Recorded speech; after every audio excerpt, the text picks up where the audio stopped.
요즘 들어 부쩍 눈이 침침하고 흐릿한 게 예전만큼 잘 안 보이시는 분들 있으시죠?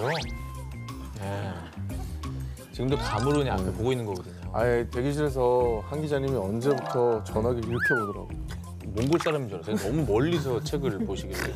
어느 날 내가 뭘 보는데 나도 모르게 순간적으로 내가 이렇게 아, 진짜? 떼서 보더라고요.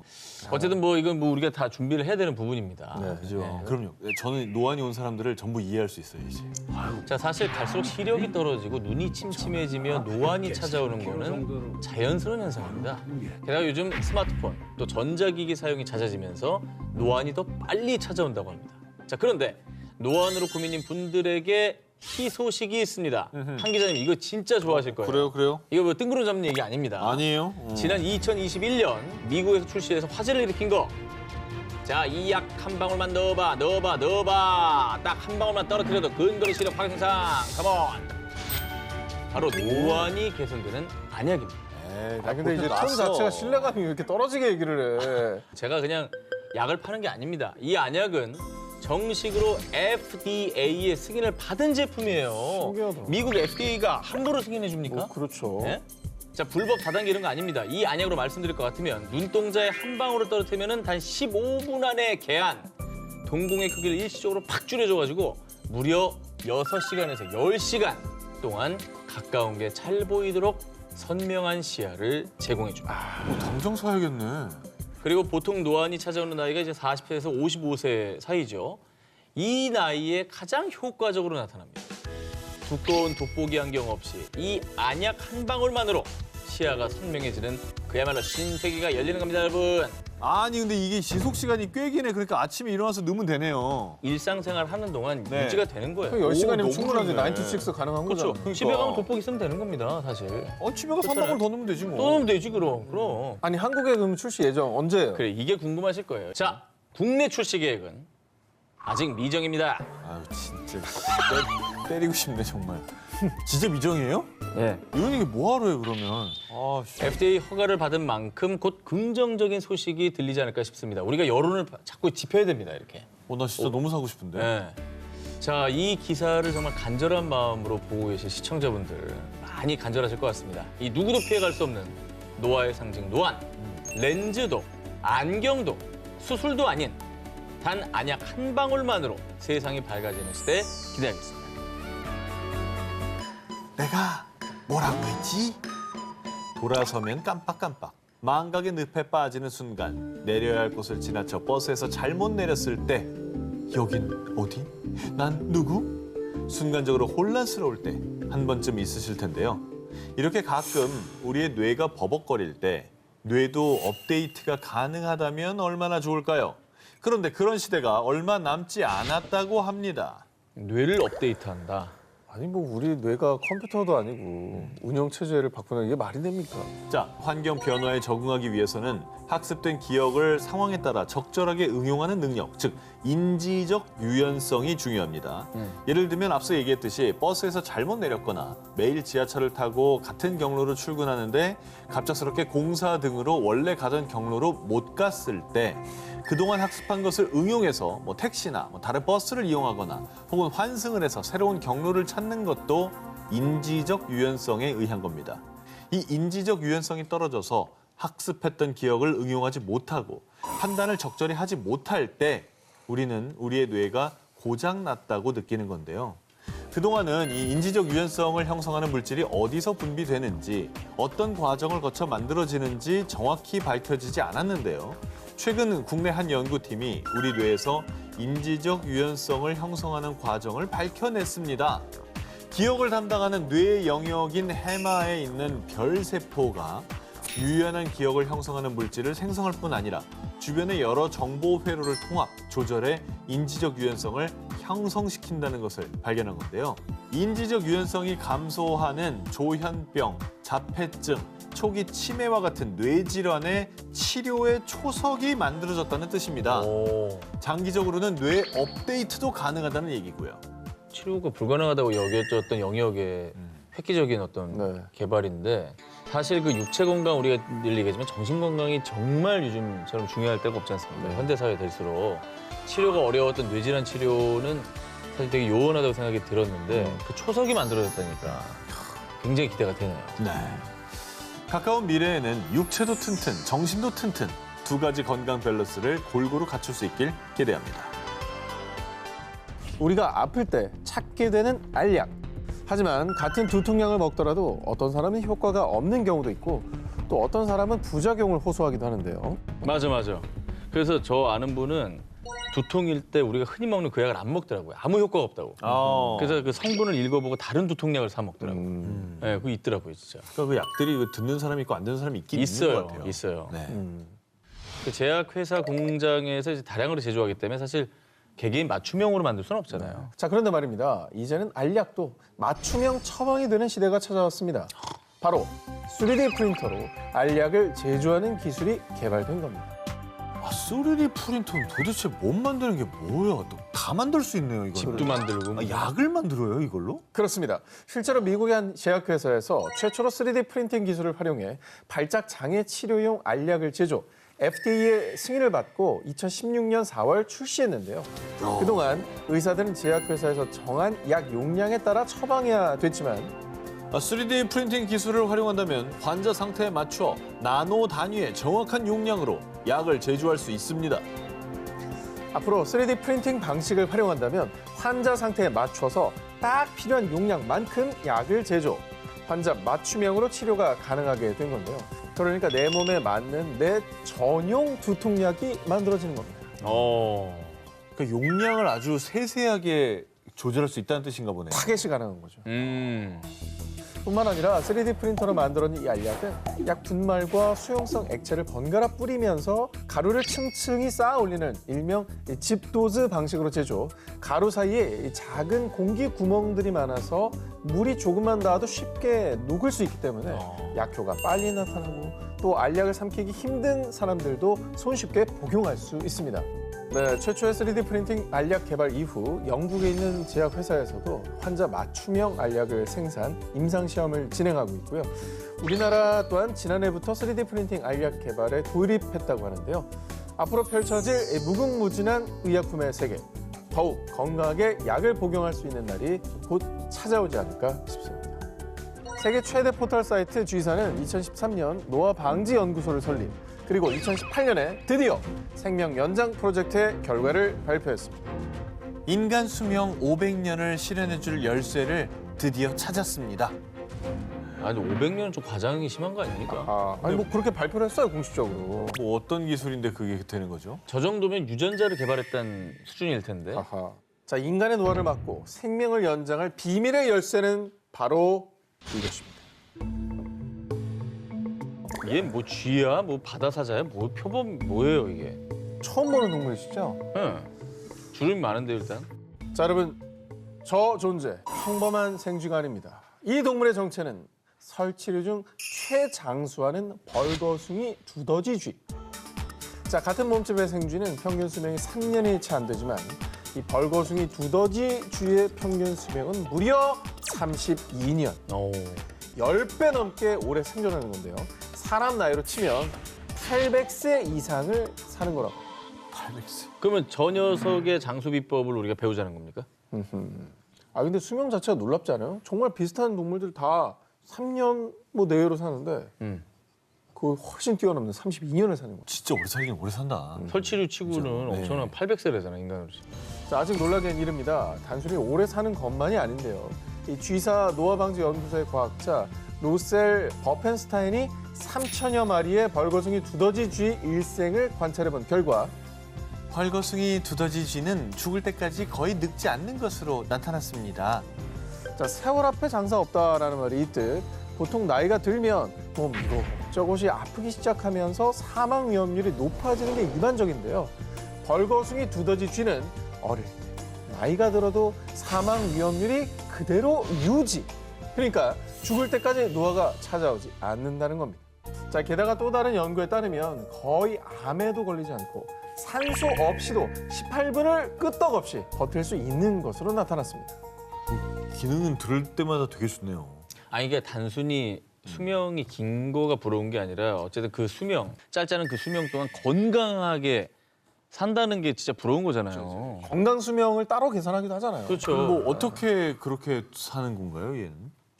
자, 벌거숭이 두더지쥐가 건강하게 오래 살 수 있는 비결은 체내에 아주 특수한 단백질에 있었는데요. 이 손상된 DNA를 빠르게 회복시키는 샤프롱 단백질이 다른 동물보다 월등히 많았던 겁니다. 따라서 이 같은 연구를 바탕으로 쥐살 노화 방지 연구소는 벌거숭이 두더지쥐의 유전자 해독 프로젝트를 진행, 노화 방지 치료제를 개발하겠다는 목표를 세우고 연구 중이라고 합니다. 자, 인간의 오랜 염원인 무병장수의 꿈, 조만간 이 꿈을 이룰 수 있는 날이 오지 않을까요? 100세 시대가 가까워오면서 노년의 질 높은 삶에 대한 고민도 늘었는데요. 품격 있는 노년의 건강한 삶을 위해 정복해야 할 병 중에 하나, 바로 치매. 맞아. 그런데 이 치매도 이제 바야흐로 최첨단 IT 기술로 관리하는 시대가 됐습니다. 저건 좀 VR 기술 아닙니까? 야, 게임처럼 저렇게 하네. 아, 저거를 트레이닝 훈련법이 있는 거구나. 자, 방금 보신 영상은 국내 한 스타트업 업체 L사가 개발한 VR과 메타버스 기반의 인지 건강 관리 프로그램입니다. 젊은 층의 전유물인 줄 알았던 메타버스가 이제 치매를 관리하는 헬스케어와 크로스, 새로운 치매 관리법으로 떠오른 건데요. 메타버스는 뭐 젊은 층이 쇼핑도 하고 회의도 하고 네. 뭐 비대면으로 뭐 많이들 이제 보편화됐잖아요. 세계가 다 열렸잖아요. 알고. 그러니까 또 그렇죠. 하나에. 근데 이게 이제 어르신들도 하신다고 하니까 그것도 치매 관리를 위해서 이게 어떤 식으로 하는 겁니까? 이용자들은 뇌파 센서가 부착된 VR 기계를 착용하고 메타버스에 접속. 순서대로 공을 연결하고 빛났던 상자의 순서를 기억해서 저격하는 등 쉽고 재밌게 게임을 하면서 전두엽을 자극해서 뇌를 활발히 사용하고 야, 좋다. 또 치매 예방을 하면 끝이 아닙니다. 여기까지는 아주 기초적인 단계고요. 치매는 경도 인지장애 단계부터 관리했을 때 20년 후에 치매 진행률을 80%나 낮출 수 있을 정도로 조기 발견이 중요합니다. 이용자가 게임을 하는 동안 뇌파 센서와 시선 추적 카메라가 이용자의 뇌파와 안구 운동을 포착해서 분석해서요. 기억력, 주의력을 포함한 인지 능력을 평가해서 보고서를 제공합니다. 아, 그런데 만약 인지 기능이 떨어진다? 혹시 치매가 의심된다? 그러면 병원 진료를 권유. 치매 조기 발견이 가능하게 된 겁니다. 치매는 정말 조기 발견이 제일 중요하다고 들었는데 그렇죠. 이거는 과학적으로 어떤 움직임을 판단해가지고 진단 내려주는 거잖아요. 실제로 뇌파를 측정한다고 하니까 엄청 정확하겠네요. 이거는 엄청나게 획기적인데? 이제 저 기계를 사용하는 사람이 많아지면 많아질수록 저 기계를 가진 회사에서는 데이터가 많이 쌓이니까 정확도 올라가고. 더 정밀하게 진단할 수가 있게 되겠죠. 메타버스를 이용한 치매 관리 프로그램은 한 통신사, 나아가 전국 치매 안심센터와 복지센터에 보급되고 있다고 합니다. 잘 활용해서 건강한 삶 지키시길 바랍니다. 아, 치매도 잡을 수 있겠네 이제. 알츠하이머는 아직까지 확실한 치료제가 없습니다. 그래서 세계 각국에서 알츠하이머 치료제 개발을 위한 연구를 이어가고 있는데요. 그런데 2021년 12월 국내 연구진에 의해 약물 없이 알츠하이머를 치료할 수 있는 새로운 기술을 개발해서 기대를 모으고 있습니다. 정말요? 네, 아, 예방이 아니라 치료를 한다고? 치료! 핵심은 바로 초음파입니다. 오. 다들 뭐 허리 아플 때, 발목 삐었을 때 초음파 물리치료 받아보셨죠? 네. 많이 받으시잖아요. 네네. 그런데 이 초음파로 뇌를 자극해서 알츠하이머를 치료하는 겁니다. 아예 말도 안 돼. 그 치료가 된다고요? 초음파로 치매 알츠하이머가 치료된다니까. 이건 약간 안 파격적이다. 믿겨져요. 됩니다. 알츠하이머는 독성 단백질인 아밀로이드 베타가 뇌 조직에 쌓이며 생기는 질환입니다. 초음파로 이 독성 물질 양을 약물 없이 감소시키는 겁니다. 연구진은 알츠하이머에 걸린 실험용 쥐의 뇌에 하루에 2시간씩 2주간 꾸준히 40Hz 주파수의 초음파로 자극했더니 생쥐의 뇌 안에 있는 아밀로이드 베타 수치가 감소했다고 밝혔는데요. 치매에 걸리면 뇌의 기능이 퇴화하잖아요. 그런데 이 초음파 치료법은 오히려 뇌파가 증가해서 뇌의 기능이 향상되는 데다가 부작용까지 거의 없다고 합니다. 부작용도 없어요? 없어요. 그치, 뭐 건드리는 게 없는데. 와. 그러니까 원인 물질을 딱 타겟팅해서 한다는 거잖아요. 그러네. 그동안 세계 곳곳의 많은 연구진이 뇌의 아밀로이드 베타 축적을 차단하는 치료제 개발을 위해 노력했습니다. 하지만 큰 진전을 보이지 못하는 상황이었는데요. 초음파 치료법은 약물 치료의 한계를 넘어선 비교적 안전한 치료법이에요. 임상적 활용 가능성이 매우 높습니다. 연구팀은 초음파 치료법을 알츠하이머 환자에게 임상시험을 거쳐 효능이 확인되면 빠른 시일 내에 활용될 수 있도록 추가 연구를 진행할 예정이라고 합니다. 여러분 돈이 아무리 많아 몸이 아프고 단명하면 뭔 소용입니까? 안 되지. 아니 무소불위의 권력자였던 진시황 평생을 찾아 헤맨 불로장수의 꿈. 그래서 이번엔 2021년 기준으로 무려 순자산 약 239조 원을 기록한 세계 최고의 갑부 전 아마피 CEO 제프 베이조스가 투자 중인 생명 연장 프로젝트를 준비했습니다.